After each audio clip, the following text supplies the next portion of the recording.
That's a good idea. I'm going to take notes myself on that. 30 minutes, all right, if it's not clean. Girl, 30 minutes. You spend forever. I'm like, whatever. I try to do one load a day, 30 minutes. Whatever you can do in 30. My kids don't make the bed. That doesn't make them bad children. It's just that that's not important right now. You know what I mean? And you do what's important. You pick one day, maybe Saturday or Sunday, and whatever you can do in that Saturday and Sunday. But don't get caught up in my house isn't clean or everything's not hung right or it's not neat. Life's too short. You're absolutely right about that. And one thing about wearing so many hats, sometimes you're defined by your association. You know, like, oh, you're a mother. Oh, you're a wife. And so in your own words, define yourself. Like, how would you define yourself? Whew. I define myself as strong in one word. I tell people all the time, if I was weak, I would have been jumped. I would have been left this life. Being a mother is a tough job. It's the hardest job in the world. It's bigger than being the president. I can't think of a job that's more tough than being a parent. Definitely, I'm blessed I'm not a single parent, but if you're a single parent, you win. I mean, hands down. Man or woman, if you are a single parent, you win because ultimately, at the end of the day, you are in control or have the guidance of another life, of another being, how they turn out, who are they going to be to society. And that's a major role. That's like really big and it's really hard and it's very frustrating because my children have veered. You only see what you see on social network, but trust me, my kids are crazy. All of them, they are hands down some certified clowns. You have no idea what I go through in my household. So it's a task. It's a learning process. I think I have been through it all, with being a parent, just staying strong. Some days they're gay, they're not gay, they don't like black, they like white, they don't eat meat, they eat meat. You're just so confused as a parent. And, you want them to be what you want them to be. And so, it's just a learning process. And so I always tell people, if you're a mom, or a dad, I gotta give dads, shout out to the dads out there, some single dads, toughest job in the world. Definitely I'm defining myself as strong because I want to jump sometimes. I swear I want to jump. I want to jump some days. I want to jump. Well, one of the questions that we're very excited to ask you about is we think the age of 13 is kind of like a pivotal point in a lot of kids' life. You kind of you still have your parents on you, but you also have like peer pressure and things like that. So I want you to go back to 13-year-old Chanita, and if you could tell yourself, knowing what you know now, could tell yourself, your 13-year-old self something, any type of advice, what would you tell her? I would have stayed exactly where I was. When I say I have to give my parents I was an amazing, 13-year-old. We were raised in a different time of respect. I was fearful of my parents, but I never received a whooping. I think I've probably been hit one time in my life. People say that's why I am the way I am because I never had a spanking. But it was a different time. If I went back to my 13-year-old self, I would really stay the same. I honestly believe that sports saves children's lives. People don't believe me when I say that, but I believe that statistics has shown that if a child is in sport, they're less likely to use drugs, they're less likely to get pregnant because those sports activities take up so much of your time, especially at a young age. Like, I had no idea what it was going to look like to have children and have sports.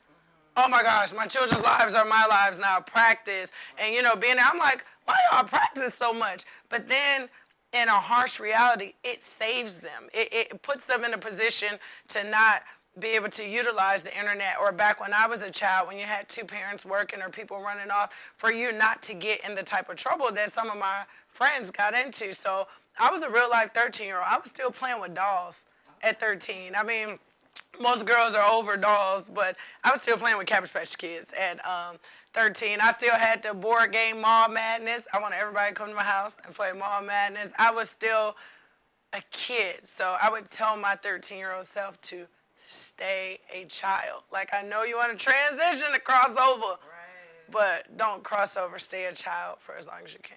Yeah, enjoy that. No bills. No bit. Oh my gosh, I want to go back to high school. I missed something along the way. I swear I missed something along the way. And then in college, I was an athlete, so I missed that too. Like people are like, "Oh, you remember the parties?" I was like, "I wasn't partying." You don't remember the step shows? I'm like, "Step show? I had practice and books. There was no." Yeah, I missed it. I need to go back. I missed it. When you watch movies like Drumline and stuff, I missed it. I don't know where I was, but I missed it. I need to go back. I need to go back to college. I need to go back to high school. Well, I mean, that is important. I think just keeping, children, like, because a lot of times they want to grow up and they want to, my son is 6 and he says all the time, I can't wait to, I'm like, listen, little boy, one day you'll understand, like, no, you want to stay a child and enjoy the comforts of. I have more rules than the Lord allows. My girls can't wear two-piece swimming suits. They think that's cute. I'm not with the whole makeup thing. I'm still following some of my dad's rules. Like, where are you going with that fingernail polish on? Like, you have to stay a child. And I get ridiculed by family members and friends, and I don't care. I'm like, I need my child to learn a whole lot of things before they can sing me the latest song. Like, people are mesmerized. My kids don't know the nene. Are you kidding me?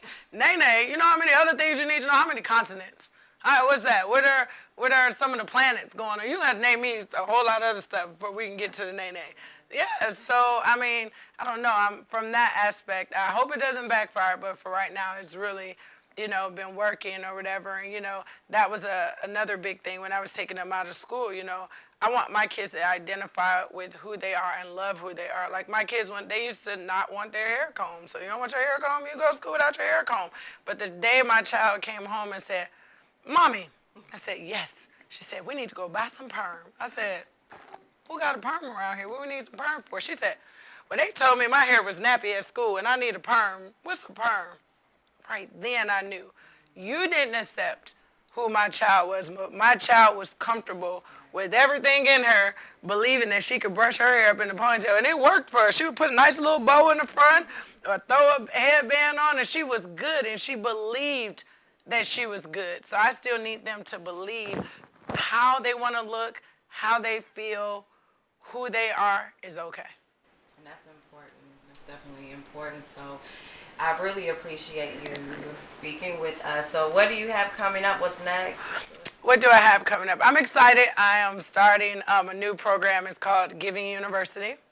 And so within the Giving University, we're going to do a lot of seminars, a lot of classes about walking in your purpose and giving back to others. I really believe that if you can implement that into your life, you will live a longer, fuller, healthier life giving to other people in whatever capacity. You don't have to get on a plane and fly to Africa, but there's so many different, unique, small ways that you can give back to this world, that you can give back to other people. And I think people get discouraged because they feel like they're only in a certain financial bracket, or I'm struggling to feed myself and my children. How can I give back to other people? But I want to teach other people that in the smallest way you can change a life, save a life, and that's what I want to help people do.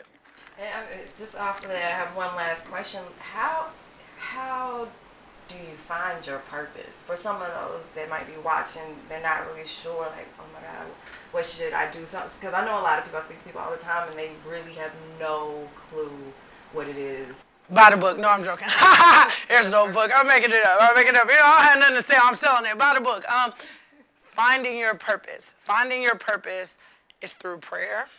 I hope I'm not offending anybody, but prayer or whoever you want to pray to, I'm very open about that. I just believe, whatever you need to do spiritually, I think it's listening to that, and I think it's listening to your happiness. Sometimes you find your purpose and you don't know you find your purpose. If you go into the kitchen and you love to cook and you're the person, you want to change the recipe and you want to add some seasonings, you might be a chef. Or you might need to teach other people how to cook. Or if you're the person, you're like, I don't have a talent, I don't do anything, but I come in your house and it is all the way organized and everything is neat in a box and everything is in a place. Maybe your purpose is organization and helping other people organize. I think a lot of times we know, but we run from what we know because we're trying to put a price tag on it. How much can I make? Is this going to change my life? Am I going to become rich? Philanthropy doesn't make you rich. For some of these non-for-profits that's really not giving back money to where it's supposed to go, they're rich. But when you're really walking in philanthropy won't make me a millionaire. I can't see that. Maybe a book will, a T-shirt, a seminar, but actual philanthropy won't. So don't put a price tag on what you think your purpose is. Your purpose is the voice that you hear, the thing that you love, the thing that you think about, the most. Even some people are like, well, all I like to do is travel. Well, have you ever thought about doing a travel blog? Have you ever thought about talking about it, finding places for people to travel? What is there to do when you travel? They're like, I haven't thought about it. Maybe that's your purpose. It's a purpose. There's a purpose within everything. You just have to tap into it. You're absolutely right. I thank you so much for, like I said, taking your time out and speaking with us. You gave us some great tips. Some of them I might go back and, check out myself, but I think you definitely hit a lot of stuff on the head. And Hey. we definitely appreciate you speaking. I have to shout out my kids because, everything is safe. So I have to shout out all my kids. No, I'm joking.